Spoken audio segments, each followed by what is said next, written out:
I'm just a kid, and life is a nightmare. I'm just a kid. I know that it's not fair.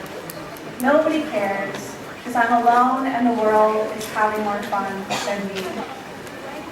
These poignant words that I just recited for you are from the song I'm Just a Kid by the Canadian pop-punk band Simple Plan.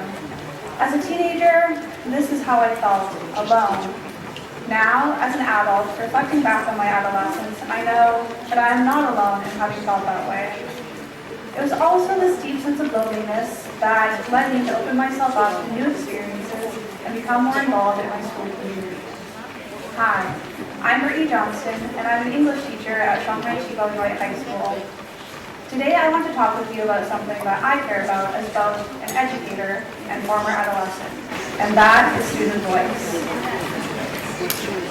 Student voice is not just speaking up in class. It's the process of discovering who you are, it's the process of actively engaging in the school community to discover your potential beyond academic strengths. It's a process of stepping outside comfort zones, challenging self-imposed limitations, and developing the confidence to connect with others. Essentially, student voice is about students having the agency to discover who they are as an individual. Peter H. Johnston, in his influential book on social emotional learning entitled Choice Words, How Our Language Affects Children's Learning, outlines the following positive cycle of learning. He posits in his book that students with a strong sense of agency will work harder, will have greater focus, therefore they'll have more interest, become less likely to give up, are better at planning, they are more likely to choose challenging tasks and set higher goals for themselves, and ultimately have higher improved concentration when facing difficulties. What this diagram suggests is that students with a strong sense of agency are passionate, organized, adaptable, and resilient. Today, I want to share with you my experience in high school and how my choice to become more involved in the school community reflects the key characteristics outlined in Johnston's positive cycle of learning. Because it was not required, in my first 2 years of high school, I was not involved in any sports or student clubs. I honestly did not enjoy my first 2 years of high school. I was incredibly shy, and at the ages of 14 and 15, I was very studious, got good grades overall, especially in English. That last point probably does not surprise any of you, considering that you all know that I'm an English teacher. However, as a high school student, I never would have imagined myself standing up and leading a group of teenagers every day of the week. As I said, I was painfully shy and, quite frankly, afraid of other teenagers. I only had a couple of close friends in high school, and I felt very disconnected from my peers. I remember thinking to myself at the end of my grade tenure, rather melodramatically I might add, I thought to myself, if I died tomorrow, nobody would care or know who I was. This, of course, was not true, but it was this anxious thought that motivated me to become more involved in my school community. In my grade 11 year, I enrolled in the peer tutoring and leadership courses. I also joined the yearbook club. The leadership course was a semester course comprised of mostly grade 11 students with 4 grade 12 students each semester. The grade 12 students ran in the student council election the previous year, and it was these student council members that co-led the course with the leadership teacher. At the end of the grade 11 year, with the encouragement of my leadership teacher and some of my peers, I ran for student council president. My team and I ran a great campaign. One of the girls on my team was a great artist, and she made this really cool banner of my co-president and I as superheroes that was displayed in the cafeteria. We ran a pizza pep rally where we invited the sports team captains to the cafeteria to promote their upcoming games, and we sold pizza for $1. I still remember the look of shock on the face of one of my opponents when she walked into the cafeteria that day. In the end, we lost horribly, The other team won the popularity vote, though we ran a really good campaign. As I mentioned, I was not the most social person, so I did not have a huge social circle that would vote for me.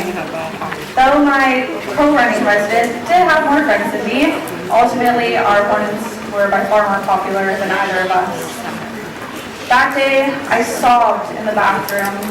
I had so much belief in our campaign, facing the reality that it was not our platform that mattered, but how popular we were felt like a punch to the gut. Nevertheless, I ended up as the promotions lead on the student council under the two co-presidents that I had lost to. I learned a valuable lesson in facing defeat, and everything turned out okay. I did a great job in my role, and I really enjoyed mentoring the grade 11 students.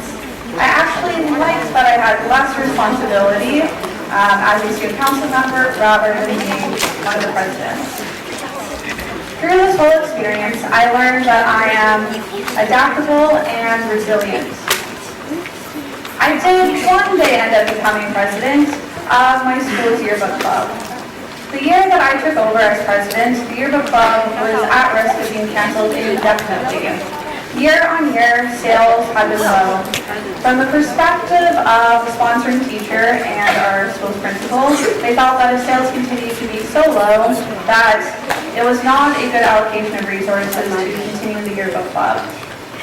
That year, the principal tasked the yearbook club team and I with selling a minimum of 200 yearbooks. If we failed to meet this target, the yearbook club would be discontinued the following year. To reach this goal, I made the main selling point of the yearbook that every student was guaranteed to find a photo of themselves at least once in the yearbook besides their headshot.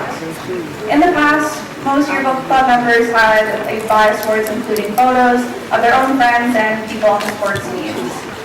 I assigned the photography team to take more candid, day-in-the-life photos of students hanging out with their friends, in the cafeteria, in the hallways, and out on the field. It was these were photos that were included on collage pages categorized as student life. Previously, it was mostly grade 12 students who got the yearbook. The problem with this was that graduating year, there were less than 200 students, and funnily enough, this was my graduating year. So we had to market the yearbook to all students. Myself and a few other yearbook club members went classroom to classroom to pitch the yearbook to students in grades 9, 10, and 11. Our main point, or the main point for our pitch was that if you do not buy a yearbook this year, there may not be a yearbook in your graduating year. Unlike my presidential campaign, my yearbook sales campaign was very successful. We reached well beyond our target. And it was my passion and strong belief in the sentimental value of the yearbook, as well as the organizational skills that I developed along the way that helped us achieve that goal. Now I want to bring the focus of my talk to you, the students sitting here in this auditorium today. I know that there are many students who, like myself when I was in grades 9 and 10, are very comfortable with focusing on academics and nothing more. Before I got involved in student leadership, I had limited beliefs about myself. I believed that I would never be good at public speaking because it terrified me.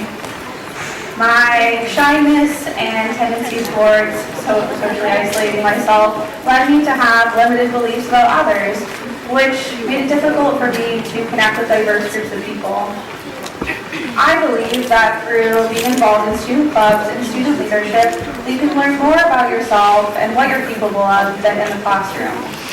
Had I not stepped outside beyond the classroom experience, I would have learned something that I already knew when I started high school, which is that I was a pretty good English student.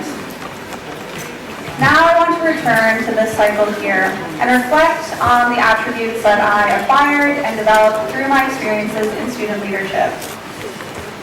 I did not give up on being a member of the student council just because I lost the election. I also took on another challenging task, which was to improve yearbook sales, which had been historically low.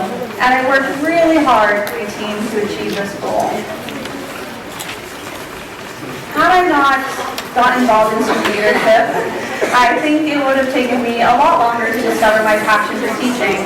And I definitely would not be here standing in front of you today delivering this TED Talk. Thank you.